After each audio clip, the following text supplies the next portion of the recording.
ఓం శాంతి.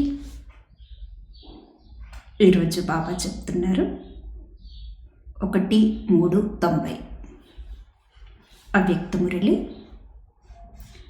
బ్రాహ్మణ జీవితం యొక్క పునాది దివ్య బుద్ధి మరియు ఆత్మిక దృష్టి.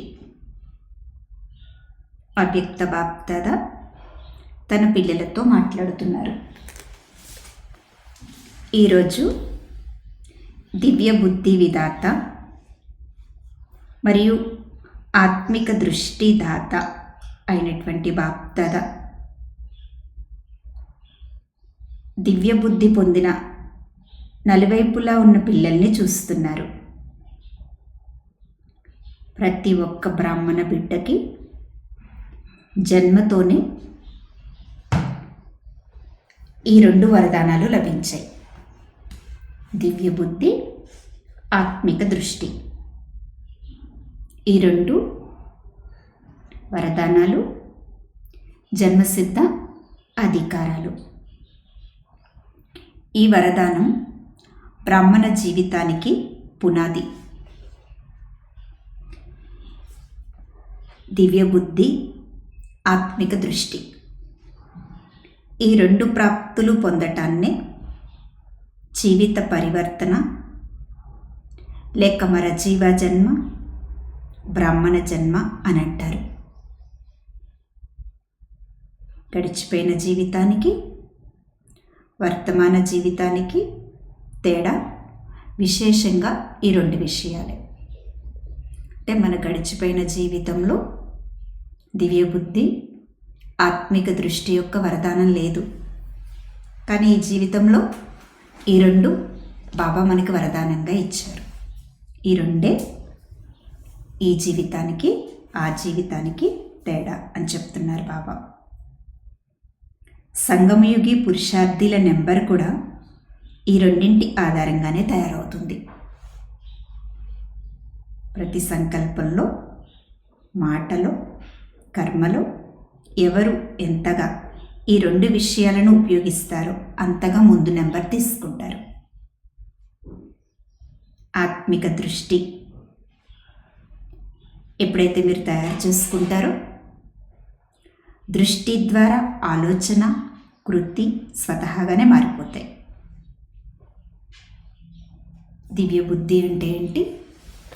ఈ దివ్య బుద్ధి ద్వారా స్వయం పట్ల, సేవ పట్ల, బ్రాహ్మణ పరివారం యొక్క సంబంధ సంపర్కాల పట్ల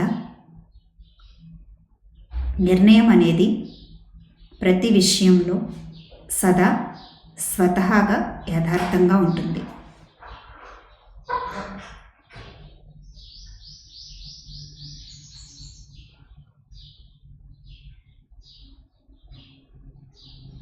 బాబా చెప్తున్నారు, ఎప్పుడైతే మీరు దివ్య బుద్ధిని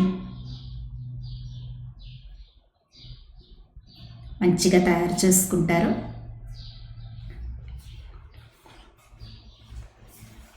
అంత స్వయం విషయంలో, సేవ విషయంలో, బ్రాహ్మణ పరివారం యొక్క సంబంధ సంపర్కాలలో ఏ నిర్ణయం తీసుకోవాలన్నా యథార్థంగా ఉంటుంది.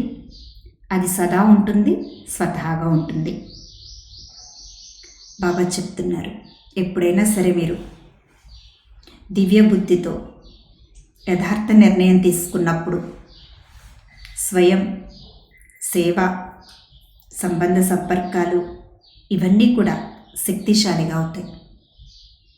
మీరు ఏ నిర్ణయం తీసుకోవాలన్నా, మీ స్వయం గురించైనా, సేవ గురించైనా, సంబంధ సంపర్కాల్లోకి వచ్చేటువంటి బ్రాహ్మణ పరివారం గురించైనా దివ్య బుద్ధితో ఆలోచించండి అంటున్నారు బాబా. దివ్య బుద్ధితో మీరు నిర్ణయం తీసుకున్నప్పుడు ఆ సంబంధ సంపర్కాలు చాలా శక్తిశాలిగా ఉంటాయి. స్వయం కూడా శక్తిశాలిగా అవగలుగుతారు, సేవ కూడా శక్తిశాలిగా చేయగలుగుతారు. కనుక ఇక్కడ బాబా చెప్పే ముఖ్య విషయం ఏంటంటే మీ దృష్టి, బుద్ధి, ఆత్మిక దృష్టి, దివ్య బుద్ధి. అయితే ఈరోజు బాప్దాద పిల్లలందరి దివ్య బుద్ధిని పరిశీలిస్తున్నారు. దివ్య బుద్ధి యొక్క మొదటి పరిశీలన ఏంటి? ఆ దివ్య బుద్ధి యొక్క వరదానం పొందినటువంటి ఆత్మల యొక్క మొదటి పరిశీలన ఏంటంటే, వారు సదా బాబాని, స్వయాన్ని మరియు ప్రతి బ్రాహ్మణాత్మను ఎవరు ఎలా ఉన్నారో అలా తెలుసుకుని ఆ రూపంలో బాబా నుండి ఎంత కావాలంటే అంత అధికారం సదా పొందుతూ ఉంటారు. బాబా ఎలా తయారు చేశారో, సేవకి నిమిత్తం చేశారో, బ్రాహ్మణ జీవితంలో బాబా ఏవైతే విశేషతలు, దివ్య గుణాలు ఇచ్చారో, ఏ విధంగా నిమిత్తం చేశారో అలా తమని తాము గ్రహించి దాననుసారంగా స్వయాన్ని ముందుకు నడిపించుకుంటూ ఉంటారు. దివ్య బుద్ధి యొక్క వరదానం పొందిన ఆత్మ యొక్క పరిశీలనలో మొదట వాళ్ళు బాబాని, స్వయాన్ని, ప్రతి బ్రాహ్మణాత్మను కూడా చాలా దివ్య బుద్ధితో ఎవరు ఎలా ఉన్నారో అలా తెలుసుకుని ఆ రూపంలో నడుచుకుంటూ ఉంటారు. మొదట బాబాని అర్థం చేసుకుంటారు. బాబాని అర్థం చేసుకుని ఎంత కావాలంటే అంత బాబా అధికారాన్ని పొందుతూ ఉంటారు.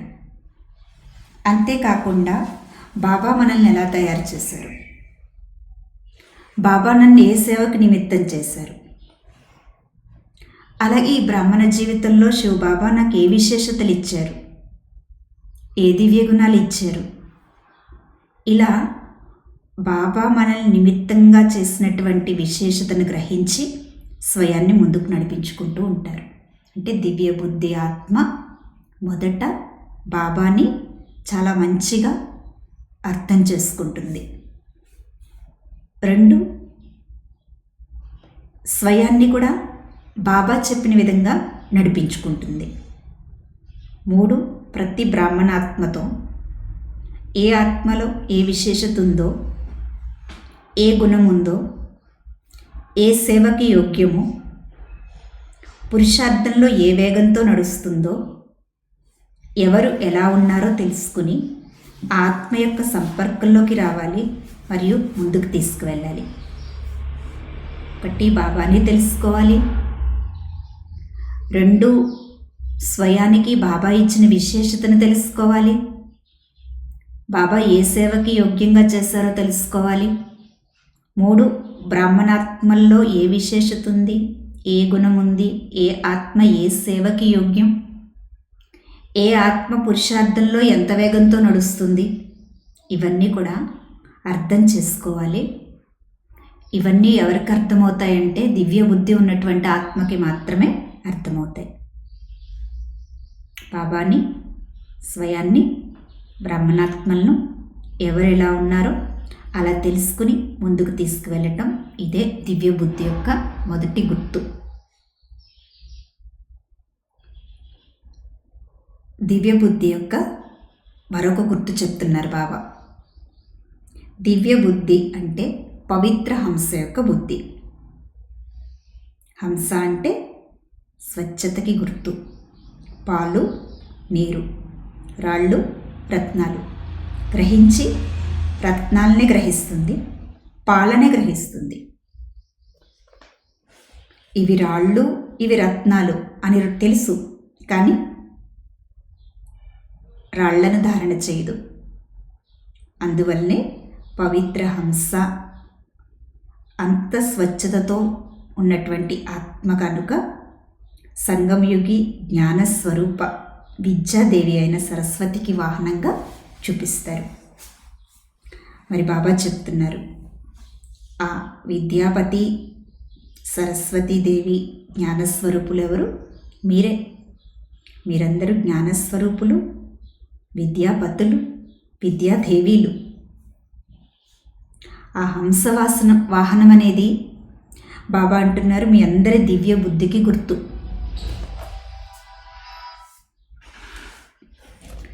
బ్రాహ్మణులైన మీరందరూ దివ్య బుద్ధి ద్వారా 3 లోకాలను విహరిస్తున్నారు. అందుకే బుద్ధిని కూడా వాహనం అని చెప్తున్నారు బాబా.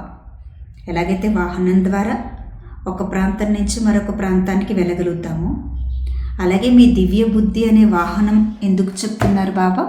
వాహనం అని ఎందుకు చెప్తున్నారు అంటే దివ్య బుద్ధి ద్వారా 3 లోకాలు మీరు విహరించగలుగుతారు. అన్ని వాహనాల కంటే ఈ దివ్య బుద్ధి యొక్క వాహనం చాలా వేగవంతమైనది. ఎందుకంటే బుద్ధి బలం ద్వారానే బాబా నుండి సర్వశక్తుల్ని గ్రహించగలుగుతారు. దివ్య బుద్ధిని వాహనం అని కూడా అంటారు, దివ్య బుద్ధి బలం అని కూడా అంటారు.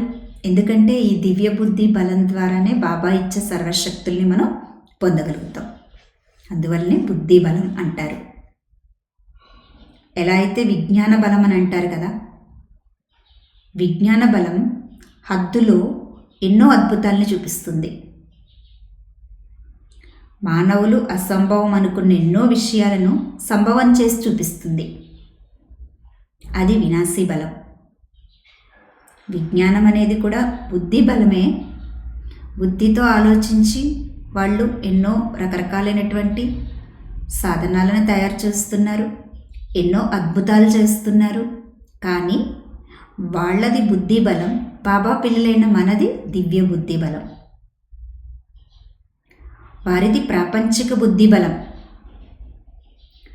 అందువల్లనే ఈ ప్రపంచం గురించి, ప్రకృతి గురించి ఆలోచిస్తున్నారు, ఈ ప్రపంచంలో అద్భుతాలని చేయగలుగుతున్నారు.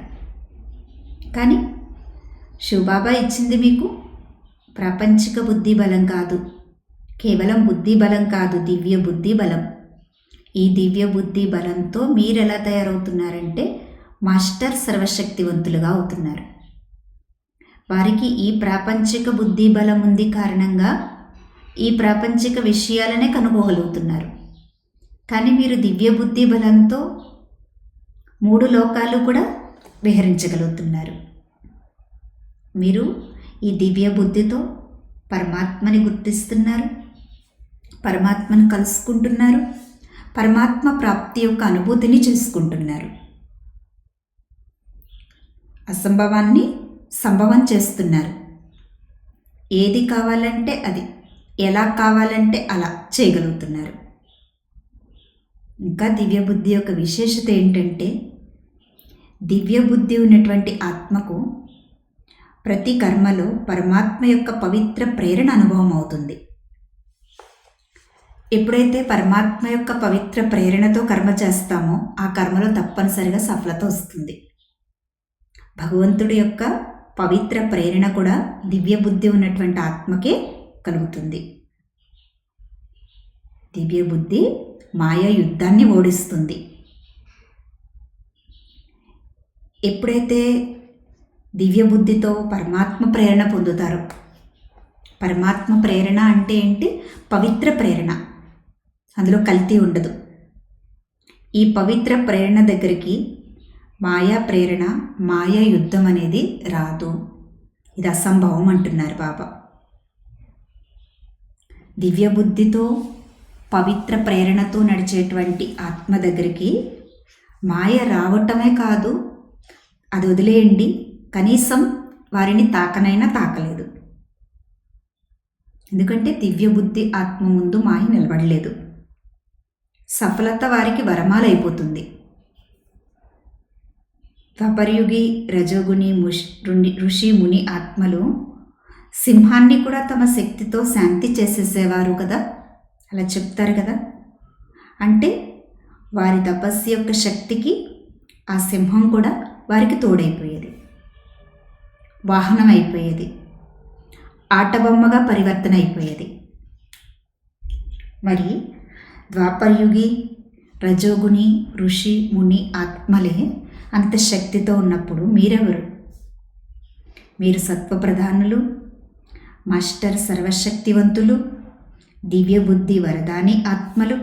కనుక మీ ముందు ఆ స్థూల సింహం కాదు, మాయా శత్రువు పరివర్తన అయిపోతుంది.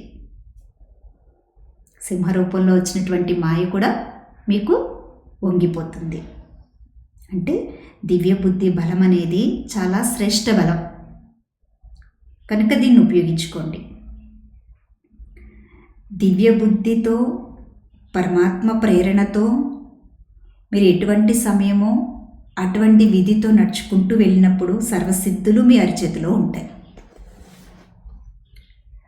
బాబా దగ్గర సిద్ధి పొందడం అనేది గొప్ప విషయం ఏం కాదు. ఇక్కడ కూడా మీరు కోరుకున్న సిద్ధి దొరుకుతుంది. కానీ మీ దివ్య బుద్ధి చాలా స్వచ్ఛంగా ఉండాలి. ఈనాటి గారడీ చేసేవారు చేతి యొక్క స్వచ్ఛత చూపిస్తారు కదా, కానీ మీకు కావాల్సిందేంటి? దివ్య బుద్ధి యొక్క స్వచ్ఛత. దీని ద్వారా సర్వసిద్ధులు మీ అరచేతిలోకి వచ్చేస్తాయి. బ్రాహ్మణాత్మలైన మీరందరూ సర్వసిద్ధులు పొందుతున్నారు. ఈ సిద్ధులు ఏంటంటే దివ్య సిద్ధులు, సాధారణమైనవి కాదు. మీరు ఇలా బాబా నుంచి సర్వసిద్ధులు పొంది సిద్ధి స్వరూపంగా అయ్యారు కనుకే భక్తులు కూడా మీ నుంచి సిద్ధిని అడగటానికి వస్తారు. అర్థమైందా దివ్య బుద్ధి యొక్క అద్భుతం ఏంటో? స్పష్టమైంది కదా. కనుక ఈరోజు ఏం చూశారు బాబా? ఏం చూస్తుంటారు? టీచర్స్ చెప్పండి. టీచర్స్ అంటే బాబా సమానమైన మాస్టర్ శిక్షకులు. టీచర్ అంటే ప్రతి సంకల్పం, ప్రతి సెకను, ప్రతి మాట బాబా సేవలో ఉపస్థితులై ఉండేవారు. అటువంటి సేవాదారినే బాప్దాదా టీచర్ అని అంటారు. టీచర్ అంటే కేవలం క్లాస్ చేసి కోర్సులు చెప్పేవారే కాదు. ఎవరైతే ప్రతి సంకల్పంలో, ప్రతి మాటలో, ప్రతి సెకను బాబా సేవలో ఉపస్థితులై ఉంటారో అటువంటి సేవాదారి ఆత్మను బాప్దాదా టీచర్ అని అంటారు. అయితే సేవ అనేది ప్రతి సమయం వాడితో చేయలేరు. మీరు గంటలు గంటలు నోటితో ఉపన్యాసం చెప్పమంటే చెప్పలేరు, అలసిపోతారు కదా. కొద్దిసేపు క్లాస్ చేసేటప్పటికి, కొద్దిసేపు ఉపన్యాసం చెప్పేటప్పటికి అలసట వచ్చేస్తుంది కదా. కానీ టీచర్స్ చేయాల్సిన సేవ ఏంటి? మీ ముఖ కవలికలతో ప్రతి సమయం సేవ చేయాలి. దీనిలో అలసిపోయే విషయం లేదు. నోటితో జ్ఞానం చెప్పి అలసిపోవచ్చు, స్థూలంగా సేవ చేసి కర్మనా సేవ చేసి అలసిపోవచ్చు. కానీ మన ముఖ కవలికల ద్వారా చేసేటువంటి సేవలో ఏ అలసట లేదు. టీచర్స్ ఇదైతే చేయగలరు కదా. మాట్లాడే సేవ అయితే శక్తిని అనుసరించి సమయ ప్రమాణంగానే చేస్తారు. కానీ మీరు చేసేటువంటి సేవ ఏంటి? ఫరిస్తా స్థితి యొక్క ముఖ కవలికలు. ఈ సేవ చేస్తూ ఉండాలి. ఎందుకంటే సంగమ యుగం యొక్క భవిష్య రూపం ఏంటి? సత్యయుగంలో దేవతగా అవుతారు మీరు. కానీ ఈ సంగమ యుగంలో మీ భవిష్యత్తు యొక్క రూపం ఏంటి? ఫరిస్తా. ఆ రూపం మీ ముఖ కవలికల్లో కనిపించాలి. అప్పుడు సేవ ఎంత బాగా జరుగుతుంది. మీ జడ చిత్రాలు అది విగ్రహమే అయినప్పటికీ ఆ విగ్రహం యొక్క ముఖ కవలికల ద్వారా అంతిమం వరకు కూడా సేవ చేస్తున్నాయి. మరి చైతన్య శ్రేష్టాత్మలైన మీరు, చైతన్య దేవతలైన మీరు మీ ముఖ కవలికలతో సహజంగా సేవ చేయాలి. మీ ముఖ కవలికల్లో సదా సుఖం, శాంతి, సంతోషం యొక్క మెరుపు కనిపించాలి. మీ ముఖ కవలికల ద్వారా ఎటువంటి దుఃఖి అలజడిలో ఉన్న ఆత్మైనా కానీ భవిష్యత్తుని శ్రేష్టంగా తయారు చేసుకునేలాగా అనుభూతి అవ్వాలి. ఇటువంటి అనుభవం ఉంది కదా. మరి బాబా అంటున్నారు, టీచర్స్ ఒకసారి మీ ముఖ కవలికల్ని పరిశీలించుకోండి. స్థూలంగా నోటితో జ్ఞానం చెప్పటం సహజం, కానీ మీ ముఖ కవలికల ద్వారా అనేకాత్మల దుఃఖం, అశాంతి తొలగించేటువంటి సేవ చేయాలి.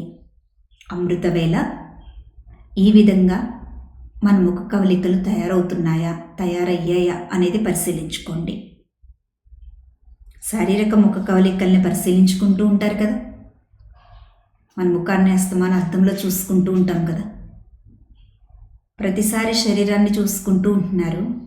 అలాగే మీ స్థితిలో ఫరిస్తా ముఖ కవలికలు ఉన్నాయా? స్థూల శరీరాన్ని ఎలాగైతే ప్రతి సమయం అద్దంలో చూసుకుంటూ ఉంటున్నారో అలాగే స్థితిలో ఫరిస్తా స్థితి యొక్క ముఖ కవలికలు జ్ఞానం అనే దర్పణంలో పరిశీలించుకుంటూ ఉండండి. స్థూలంగా శరీరానికి అలంకరణ సరిగ్గా ఉందా లేదా చూసుకుంటారు. అలాగే ఇక్కడ ఫరిస్తా స్థితి యొక్క ముఖ కవలికల్లో ఏం అలంకరణ పరిశీలించుకోవాలి మనం? సంతోషం, శాంతి, సుఖం. ఈ మూడు నా ముఖంలో ఒక అలంకరణగా ఉన్నాయా? ఈ మూడింటి ద్వారా అందరికీ నా ముఖం చూడగానే ఫరిస్తా స్థితి కనిపిస్తుందా అని పరిశీలించుకోండి టీచర్స్. ఈ పరిశీలన చేసుకుంటే మీ ద్వారా స్వతహాగా సహజంగా సేవ జరుగుతుంది. బాబా అడుగుతున్నారు, టీచర్స్కి సహజం అనిపిస్తుంది కదా? ఈ సేవ అయితే 12 గంటలు చేయొచ్చు. స్థూలంగా నోటితో జ్ఞానం చెప్పి అలసిపోవచ్చు, స్థూలంగా కర్మనా సేవ ద్వారా అలసిపోవచ్చు. కానీ ముఖ కవలికల ద్వారా చేసే సేవ 12 గంటలు చేసినా కూడా మీకు అలసట రాదు. వాణి ద్వారా అయితే 2 గంటలు 4 గంటలే చేయగలరు. ప్లానింగ్ చేసే పని, ఉపన్యాసం చెప్పే పని చేస్తే అలసిపోతారు. కానీ ఈ ముఖ కవలికల ద్వారా సేవ చేయటంలో అలసిపోయే విషయమే లేదు. ఏదైనా సేవ ప్లానింగ్ చేయాలన్నా కొద్దిసేపు బుద్ధితో ఆలోచించేటప్పటికి అలసట వచ్చేస్తుంది, తల బరువు అయిపోతుంది. మళ్ళీ కొద్దిసేపు ఫ్రీ అయితేనే కానీ ఆ ప్లాన్స్ మనకి ఆలోచనలోకి రావు. అలాగే గంటలు గంటలు ఉపన్యాసాలు చెప్పాలన్నా చెప్పలేం, అలసిపోతాం. కానీ మన ముఖ కవలికల ద్వారా ఫరిస్తా స్థితి, ఆ ఫరిస్తా స్థితి ద్వారా ఆత్మలకి సంతోషం, శాంతి, సుఖం అనుభూతిని చేయించేటువంటి ఈ సేవలో అసలు అలసిపోయే విషయమే లేదు అంటున్నారు బాబా. ఇది స్వతహా సిద్ధంగా జరిగేటువంటి సేవ.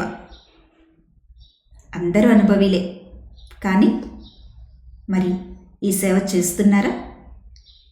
బాప్దాదా చూశారు, విదేశాలలో కుక్కలను పిల్లులను ఎక్కువగా పెంచుతారు. అటువంటి బొమ్మలే బాబా దగ్గరికి ఇక్కడికి కూడా తీసుకొస్తూ ఉంటారు. అయితే మీరందరూ కూడా ఫరిస్తా స్థితి యొక్క అనుభూతి చేయించాలి అని ఫరిస్తా స్థితిని మంచిగా అనుభవం చేసుకుంటున్నారు. కానీ ఏమవుతుంది? అప్పుడప్పుడు కుక్క వచ్చేస్తుంది, అప్పుడప్పుడు పిల్లి వచ్చేస్తుంది. వాటిని పంపేయటానికి సమయం ఉపయోగిస్తున్నారు. మాయ ఏదో ఒక కుక్క రూపంలోనో పిల్లి రూపంలోనో వచ్చేస్తుంది. మళ్ళీ ఆ మాయని పారద్రోలడానికి సమయాన్ని ఉపయోగిస్తున్నారు. కానీ ఈరోజు చెప్పాను కదా, మాయ మీకు సఫలతా మాల అయిపోతుంది. మీరు ఎప్పుడైతే దివ్య బుద్ధి బలాన్ని పెంచుకుంటారో అప్పుడు మాయ మీకు సఫలత హారం అయిపోతుంది. నిమిత్త సేవాదారులందరి మెడలో మాల ఉన్నాయి. సఫలతా మాల, మాల ఉంది కదా, సఫలతా మాల ఉంది కదా. లేక అప్పుడప్పటికీ మీకు అప్పుడప్పుడు మెడలో మాల ఉన్నప్పటికీ కనిపించట్లేదా? బాబా అడుగుతున్నారు, మీ అందరి మెడలో సఫలత అనేటువంటి మాల ఉందా? లేక అప్పుడప్పుడు ఉంది మాల కానీ కనిపించటం లేదా? సఫలత లభించాలి అని బయట వెతుకుతూ ఉంటారు. బాబా ఏమో సఫలత అనేది మీకు జన్మసిద్ధ అధికారంగా, సఫలత అనేది మీ వరమాలగా ఇచ్చారు. అది మీ మెడలో ధరించే ఉన్నారు. మీరు దివ్య బుద్ధితో కార్యం చేస్తే చాలు, ఆ మాల మీకు అనుభవం అవుతుంది, ఆ హారం మీకు కనిపిస్తుంది. కానీ ఒక్కొక్కసారి కనిపించక ఆ సఫలత లభించట్లేదు అని చెప్పి సఫలత కోసం వెతుకుతూ ఉంటున్నారు. రాణి కథ చెప్తారు కదా, మెడలో హారం పెట్టుకుని ఊరంతా వెతికారు అని. మీరు కూడా అలా చేయట్లేదు కదా. ఎందుకంటే సఫలత అనేది ప్రతి బ్రాహ్మణాత్మ యొక్క అధికారం. మరి టీచర్స్ అందరూ సఫలతామూర్తులు కదా. పురుషార్థి మూర్తుల లేక శ్రమమూర్తుల లేదా సఫలతామూర్తుల అడుగుతున్నారు బాబా. శ్రమమూర్తులు కాదు కదా. మీరు పురుషార్థం చేస్తున్నారు, మంచిదే. కానీ ఆ పురుషార్థం కూడా ఎలా ఉండాలి? సహజంగా చేసుకోవాలి.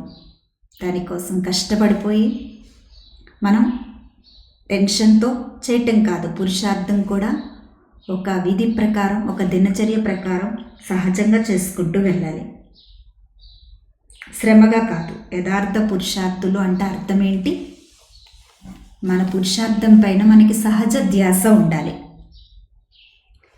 ధ్యాస పెట్టుకోవాలి కదా అని కొందరు అంటున్నారు. కానీ ఆ ధ్యాస అనేది ఒత్తిడిలోకి మారిపోతుంది. కొంతమంది ఏం చేస్తున్నారు, బాబా ధ్యాస పెట్టుకోమంటున్నారు, బాబా తీవ్రంగా పురుషార్థం చేయమంటున్నారు, సమయం లేదు సేవ చేయమంటున్నారు అని టెన్షన్ పెట్టేసుకుంటున్నారు, ఒత్తిడిలోకి మార్చేసుకుంటున్నారు. బాబా యొక్క శ్రీమతం ఏంటంటే, యథార్థ పురుషార్థము అంటే మీరు ప్రతిరోజు మీ దినచర్యలో ఒక ధ్యాస పెట్టుకుని సహజంగా పురుషార్థం చేసుకోవాలి. కానీ ఆ పురుషార్థాన్ని మనం టెన్షన్లోకి ఒత్తిడిలోకి మార్చుకోకూడదు. దీనిని గుర్తించలేరు. స్వతహా ధ్యాస కలిగి ఉండేవారే యథార్థ పురుషార్థి. టీచర్స్ అంటే బాప్దాదాకి ఇష్టం కనుక శ్రమ చేయనివ్వటం లేదు. మనసు యొక్క ప్రేమ ఇలాగే ఉంటుంది కదా. మనసు యొక్క ప్రేమ ఉన్నవారికి కష్టపడినివ్వరు. అలాగే బాబా కూడా టీచర్స్ని కష్టపడినివ్వట్లేదు. ఇంకా ఏమేం చూసారో మరోసారి చెప్తాను, కొంచెం చెప్తాను. అందరికీ లోపల తమ చిత్రమైతే కనిపిస్తుంది కదా. ఇంకా మీ స్థితి ఎలా ఉందో నేను చెప్తాను ముందు. కానీ ఇప్పుడు బాబా చెప్పినటువంటి చిత్రమైతే మీకు లోపల కనిపిస్తుంది కదా. దేశ విదేశాలలో సేవ చాలా ఆర్భాటంగా చేస్తున్నారు. భారతదేశం యొక్క కాన్ఫరెన్స్ కూడా చాలా మంచిగా సఫలమైంది. అయితే సఫలతకి గుర్తేంటి? సఫలత అనే సువాసన ద్వారా వచ్చినటువంటి ఆత్మలు తమ ఉత్సాహ ఉల్లాసాలతో సంఖ్యలో ముందుకు వెళ్తున్నారు. బాబా అంటున్నారు, భారతదేశంలో కాన్ఫరెన్స్ పెట్టి విదేశాలలో కూడా సేవ చాలా ఆర్భాటంగా చేస్తున్నారు. ఆ సేవలో కూడా సఫలత పొందుతున్నారు. సేవలో సఫలతకి గుర్తు ఏంటంటే, ఆ సఫలత అనే సువాసనతో వచ్చినటువంటి ఆత్మలు చాలా సంఖ్యలో ఉత్సాహ ఉల్లాసాలతో ముందుకు వెళ్తున్నారు. అందరిలో చూడాలి, వినాలి, పొందాలి అనే కోరిక పెరుగుతుంది. ఇది సేవా సఫలతకి మంచి గుర్తు. సంఖ్య తక్కువగా ఉంటారేమో అని అనుకోకండి. మంచిగా చేస్తే వారికి కూడా ఆసక్తి పెరుగుతుంది, సంఖ్య కూడా పెరుగుతుంది. బాబా చెప్తున్నారు, ఎక్కడైనా సేవ చేస్తే సంఖ్య తక్కువగా వస్తారేమో అని అనుకోకండి. ఎందుకంటే ఇప్పుడు అందరికీ చూడాలి, వినాలి, పొందాలి అనేటువంటి కోరిక వస్తుంది. మీరు మంచిగా చేయండి, సేవ ఆర్భాటంగా చేయండి. అప్పుడు వారికి కూడా వినాలి అనేటువంటి ఆసక్తి పెరుగుతుంది, సంఖ్య కూడా పెరుగుతుంది. విదేశాల రిట్రీట్లో లేదా కాన్ఫరెన్స్ రెండింటి ఫలితం రోజుకి చాలా మంచిగా కనిపిస్తుంది.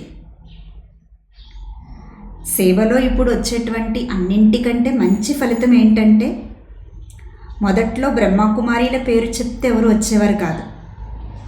కానీ ఇప్పుడు డైరెక్ట్ బ్రహ్మకుమారీల ఆశ్రమంలోనే రిట్రీట్ చేయడానికి వెళ్తున్నాము, రాజయోగానికి వెళ్తున్నాము అని భావిస్తున్నారు. బాబా చెప్తున్నారు, మనం బాబా సేవ చేస్తున్నాము, కానీ అందరూ చూస్తారా, వింటారా, సంఖ్య తక్కువగా వస్తారేమో అని అనుకోకండి. ఎందుకంటే ఆదిలో కంటే ఇప్పుడు సేవలో ఎక్కువ సఫలత వచ్చింది. అందరికీ కొంచెం చూడాలి, వినాలి, పొందాలి అనే కోరిక వస్తుంది. ఆదిలో అయితే బ్రహ్మకుమారీల పేరు చెప్తేనే ఎవరు వచ్చేవారు కాదు. కానీ ఇప్పుడు డైరెక్ట్ బ్రహ్మకుమారీల ఆశ్రమానికి రిట్రీట్కి వెళ్తున్నాము, రాజయోగానికి వెళ్తున్నాము అని అందరూ కూడా చెప్తున్నారు. ఇది సేవలో మంచి సఫలతకి గుర్తు. అంటే ఒకప్పుడు వాళ్ళు పరదాలో ఉన్నారు, కానీ ఇప్పుడు పరదా నుండి బయటకు వచ్చేసారు. ముసుగు తొలగిపోయింది. పరదాలో ఉంటూ స్వయం బాబా యొక్క సేవ పరిచయాన్ని మనం చెప్తున్నా వారు పరదా నుంచి బయటకు వచ్చేవారు కాదు. బ్రహ్మకుమారీలు అంటే వీరిది వేరే మతం, ఒక సంస్థ అనుకుని దూరంగా ఉండేవారు. కానీ ఇప్పుడు రాజయోగం నేర్చుకోవాలి అంటే బ్రహ్మకుమారి ఆశ్రమానికి వెళ్ళాలి అనేటువంటి ధ్వని వస్తుంది. అంటే వాళ్ళు ఆ పరదా నుంచి బయటకు వచ్చి ముసుగు తొలగిపోయి బాబా దగ్గరికి వస్తున్నారు. కనుక మీరు సేవ చేస్తే ఫలితం వస్తుందా లేదా, సంఖ్య తక్కువగా వస్తారేమో అని ఆలోచించకండి. సేవాదారులందరూ భారతదేశం యొక్క అనేక స్థానాల నుండి వచ్చి సేవ చేశారు. మధువన్ నివాసీలు మరియు సేవాదారులందరూ, నలువైపుల నుంచి వచ్చినటువంటి సేవాదారులందరూ కూడా స్నేహంతో విషయాలను చూడకుండా, విశ్రాంతిని చూడకుండా చాలా మంచి అలసిపోని సేవ చేశారు. అందువలన బాప్దాదా నలువైపులా ఉన్నటువంటి అలసిపోని సేవ యొక్క సఫలతను ప్రాప్తింప చేసుకునేటువంటి విశేష పిల్లలకు సేవ యొక్క శుభాకాంక్షలు ఇస్తున్నారు. బాబా చెప్తున్నారు, పిల్లలందరూ మంచిగా సేవ చేయాలనే భావంతో విశ్రాంతిని కూడా చూడకుండా, అలసిపోకుండా సేవ చేస్తున్నారు. ఈ అలసిపోని సేవ చేసేటువంటి మీకు, సఫలతను ప్రాప్తింప చేసుకునేటువంటి మీకు సేవ యొక్క శుభాకాంక్షలు, మనస్పూర్వక శుభాకాంక్షలు ఇస్తున్నారు బాబా. మీరేం ఆలోచించకండి, ధ్వని నలువైపులకి ప్రతిధ్వనిస్తుంది అని చెప్తున్నారు బాబా. అచ్చా, ఈ విధంగా దివ్య బుద్ధి, ఆత్మిక దృష్టి, ఈ రెండు వరదానం పొందినటువంటి ఆత్మలకి సదా బుద్ధి బలాన్ని సమయ ప్రమాణంగా కర్తవ్యానుసారంగా ఉపయోగించే జ్ఞానస్వరూప ఆత్మలకు, సదా తమ ఫరిస్తా ముఖ కవలికల ద్వారా అఖండ సేవ చేసేటువంటి స్వతహా సహజ పురుషార్థి ఆత్మలకు బాప్దాదా యొక్క ప్రియ స్మృతులు మరియు నమస్తే. ఆత్మిక తండ్రికి ఆత్మిక పిల్లల యొక్క ప్రియ స్మృతులు మరియు నమస్తే నమస్తే. ఈరోజు బాబా విశేషంగా దివ్య బుద్ధి ఆత్మల యొక్క గుర్తులు చెప్తున్నారు. దివ్య బుద్ధి, ఆత్మిక దృష్టి, ఈ రెండు బాబా మనకిచ్చినటువంటి వరదానాలు. ఈ రెండు మన యొక్క జన్మసిద్ధ అధికారం కనుక దివ్య బుద్ధి బలాన్ని పెంచుకోండి. దివ్య బుద్ధి మీలో ఉంది అంటే మొదటి గుర్తు ఏంటంటే బాబాని గ్రహిస్తారు. బాబా ఇచ్చినటువంటి విశేషతలో స్వయాన్ని కూడా గ్రహించి మంచిగా తయారు చేసుకుంటారు. బ్రహ్మణాత్మల సంపర్కంలో కూడా అన్ని విషయాలను పరిశీలించి ఆత్మల్ని ముందుకు తీసుకువెళ్తూ ఉంటారు. ఇది దివ్య బుద్ధి యొక్క మొదటి పరిశీలన అని చెప్తున్నారు బాబా. ఇక రెండవ పరిశీలన ఏంటంటే దివ్య బుద్ధి అంటే పవిత్ర హంస యొక్క బుద్ధి. ఈ బుద్ధి బలంతో మీరందరూ కూడా ఎలాగైతే అక్కడ హంస పాలని, నీటిని, రత్నాలని, రాళ్ళని వేరు చేసి కేవలం రత్నాలనే గ్రహించి రాళ్ళని వదిలేస్తుందో అలాగే దివ్య బుద్ధి ఆత్మలు కూడా పవిత్ర హంస బుద్ధితో ఉంటారు. అందుకే సంగంయుగి సరస్వతీదేవికి హంస వాహనాన్ని చూపిస్తారు. సంగమయుగంలో మీరందరూ జ్ఞానస్వరూప ఆత్మలు, విద్యాదేవీలు కనుక మీ అందరికీ వాహనం హంస. హంస వాహనం అంటే ఏంటి? దివ్య బుద్ధికి గుర్తు. అయితే బయట ప్రపంచంలో ఆత్మల దగ్గర విజ్ఞాన బలం చాలా ఉంది, ప్రాపంచిక బలం చాలా ఉంది. ప్రాపంచిక బుద్ధి బలంతో ఎన్నో విజ్ఞాన సాధనాలని కనిపెడుతున్నారు, ఎన్నో సంభవమైనటువంటి విషయాలను తయారు చేస్తున్నారు. కానీ బాబా చెప్తున్నారు, మీకున్నటువంటిది ఏంటంటే ప్రాపంచిక బుద్ధి బలం కాదు, విజ్ఞాన బలం కాదు, పరమాత్మ ఇచ్చినటువంటి దివ్య బుద్ధి బలం. ఇది మీకు భగవంతుడి వరదానం. ఈ దివ్య బుద్ధి బలంతో మీరు ఏది కావాలంటే అది, ఎలా కావాలంటే అలా అసంభవాన్ని సంభవం చేయగలరు. వారైతే ప్రాపంచిక బుద్ధి బలంతో ఈ ప్రాపంచిక విషయాల గురించి ఆలోచించగలుగుతారు, ఈ ప్రాపంచిక ప్రకృతి గురించి ఆలోచించగలుగుతారు. కానీ దివ్య బుద్ధి బలంతో మీరు 3 లోకాల యొక్క విహారం కూడా చేయగలుగుతారు. మీకు దివ్య బుద్ధి భగవంతుడు వరదానంగా ఇచ్చారు కాబట్టి మీరు మాస్టర్ సర్వశక్తివంతులు. దివ్య బుద్ధి ఆత్మకి పరమాత్మ యొక్క పవిత్ర ప్రేరణ టచ్ అవుతుంది. ఆ పవిత్ర ప్రేరణతో ఆత్మ కర్మ చేస్తుంది కాబట్టి ఏ మాయ ఆత్మ దగ్గరికి రాలేదు. వారికి సఫలత అనేది వరమాల అయిపోతుంది. అలాగే మాయా శత్రువు పరివర్తన అయిపోతుంది. కనుక దివ్య బుద్ధి యొక్క స్వచ్ఛత ఎంత గొప్పది అంటే ఆ దివ్య బుద్ధి యొక్క స్వచ్ఛత ద్వారా ఎలాంటి సిద్ధి అయినా మీ అరచేతిలోకి వచ్చేస్తుంది అంటున్నారు బాబా. టీచర్స్ అంటే బాబా చెప్తున్నారు, ప్రతి సంకల్పం, ప్రతి మాట, ప్రతి సెకను సేవలో ఉండాలి. అటువంటి సేవాదారినే బాబా ఇచ్చేటువంటి టైటిల్ టీచర్. మాట్లాడే సేవ చేసినా, కర్మనా సేవ చేసినా అలసిపోతారు. కానీ ముఖ కవలికల ద్వారా సేవ మీరు 12 గంటలు చేయొచ్చు అంటున్నారు బాబా. అంటే ముఖ కవలికల ద్వారా మీ భవిష్య స్వరూపమైనటువంటి ఫరిస్తా స్థితిని అందరికీ అనుభవం చేయించాలి. ఆ ఫరిస్తా స్థితి ద్వారా సుఖం, శాంతి, సంతోషం యొక్క ఆత్మల అనుభూతి ఆత్మలకి చేయించాలి. కనుక ప్రతిరోజు అమృత వేళ స్థూలంగా మీ శారీరక ముఖాన్ని ఎలాగైతే అద్దంలో చూసుకుంటూ ఉంటారో, అలంకరణలు చూసుకుంటూ ఉంటారో, అలాగే ప్రతిరోజు అమృత వేళ ఫరిస్తా స్థితి యొక్క అలంకరణ ఎలా ఉంది, ఈ ఫరిస్తా స్థితి ద్వారా ఆత్మలకి నేను సుఖము, శాంతి, సంతోష కిరణాలను ఎంతవరకు పంపిస్తున్నాను, ఈ అలంకరణ పరిశీలన చేసుకోండి అని చెప్తున్నారు బాబా.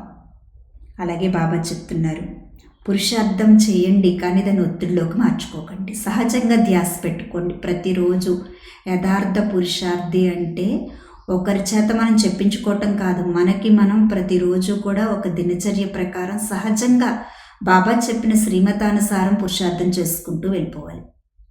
అంతేకాని ఆ బాబా పురుషార్థం చేయమన్నారు, సమయం దగ్గరకు వచ్చేస్తుందన్నారు, సేవ చేసేయమన్నారు, తీవ్ర పురుషార్థం చేయమన్నారు అనే ఒత్తిడిలోకి తెచ్చుకోకూడదు. అలాగని బాబా మనం టెన్షన్ పెట్టుకోవద్దన్నారని సోమరతనంలోకి కూడా వెళ్ళిపోకూడదు. బాబా పిల్లలు అయ్యామంటే, బ్రాహ్మణ జీవితంలోకి వచ్చామంటే మనది ఒక పురుషార్థి జీవితం, ఒక శ్రీమతం ప్రకారం ఒక దినచర్యగా మారిపోవాలి, సహజంగా మారిపోవాలి తప్ప అదొక టెన్షన్గా ఉండకూడదు, సోమరతనంగా కూడా ఉండకూడదు అని చెప్తున్నారు బాబా. బాబా చెప్తున్నారు, ఇప్పుడు దేశ విదేశాల్లో చాలా ఆర్భాటంగా మంచి సేవ చేస్తున్నారు, మంచిది. అయితే సంఖ్య తక్కువ వస్తుందేమో అని అనుకోకండి. ఆదిలో అయితే బ్రహ్మకుమారిల దగ్గరికి కూడా రానిచ్చేవారు కాదు. కానీ ఇప్పుడు బ్రహ్మకుమారిల ఆశ్రమానికి వెళ్తున్నాం, రాజయోగం నేర్చుకుంటున్నాం, రిట్రీట్ చేస్తున్నాం అంటున్నారు. అంటే ఇది కూడా సేవలో సఫలతకి మంచి గుర్తు. కనుక మీరందరూ అలసిపోని సేవ చేస్తున్నారు, విషయాలను చూడటం లేదు, స్నేహంతో విశ్రాంతిని కూడా చూడకుండా సేవ చేస్తున్నారు. అలాగే బాబా మీకు సఫలత అనేటువంటి వరదానాన్ని కూడా ఇచ్చారు. కనుక మీ అందరికీ కూడా మనస్పూర్వకంగా సేవ యొక్క శుభాకాంక్షలు. మీరేం ఆలోచించకండి, సేవ చేస్తూ వెళ్ళిపోండి, ధ్వని నలువైపులకి కూడా ప్రతిధ్వనిస్తుంది. ఇదే ధ్యాస పెట్టుకోండి అని చెప్తున్నారు బాబా. కనుక ఈరోజు బాబా ఇచ్చినటువంటి ఆత్మిక దృష్టి, దివ్య బుద్ధి, ఈ 2 వరదానాలతో సేవలో సఫలత పొందేటువంటి ఆత్మలుగా తయారవ్వాలి అని చెప్తున్నారు బాబా.